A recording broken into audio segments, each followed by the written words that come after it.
Shalom. This week's Torah portion is Pekudei, and it's Exodus 38:21 through 40, verse 38, which brings us to the end of Exodus, meaning that next week we're going to be starting in Leviticus. These last few portions, we've been seeing the children of Israel making preparations for the tabernacle as God told them to do. And in this portion, we see the culmination of all of that work in great detail.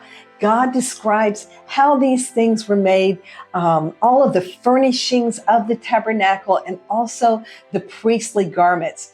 We see in this portion that everything is ready for the tabernacle and what happens next.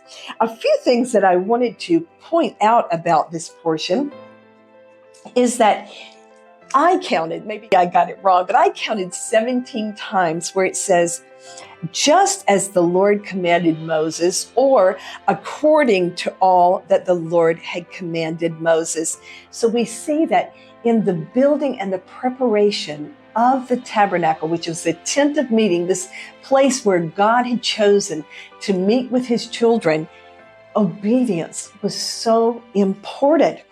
I just want to read from Exodus chapter 40, starting in verse 2. On the first day of the first month, you shall set up the tabernacle of the tent of meeting. You shall place the ark of the testimony there, and you shall screen the ark with the veil. So we see the tabernacle's ready. They're moving in the things. They're moving in the ark of the covenant. And then, and all the other things as well, of course, the altar of incense, the menorah, the table of the bread, all those beautiful furnishings. But then it says in chapter 40, verse 9, you shall take the anointing oil and anoint the tabernacle and all that is in it, and shall consecrate it and all its furnishings, and it shall be holy.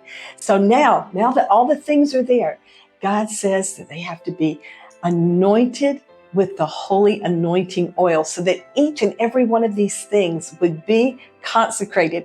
They would be holy unto this work of the Lord. And in verse 13 of chapter 40, it says, you shall put the holy garments on Aaron and anoint him and consecrate him, that he may minister as a priest to me. So also here, they anoint Aaron, they anoint his sons, and now everything in the tabernacle is anointed, including the priest and his sons, the priest Aaron and his sons. I want to read to you also still in Exodus 40, verse 17, it says, now in the first day of the second year, on the first day of the month, the tabernacle was erected. So that was when it happened. And then in verse 33, it says, thus Moses finished the work. The tabernacle was ready. Everything's anointed. It's all in place. There's only one thing missing. And that's the person who's going to live there, the Lord himself.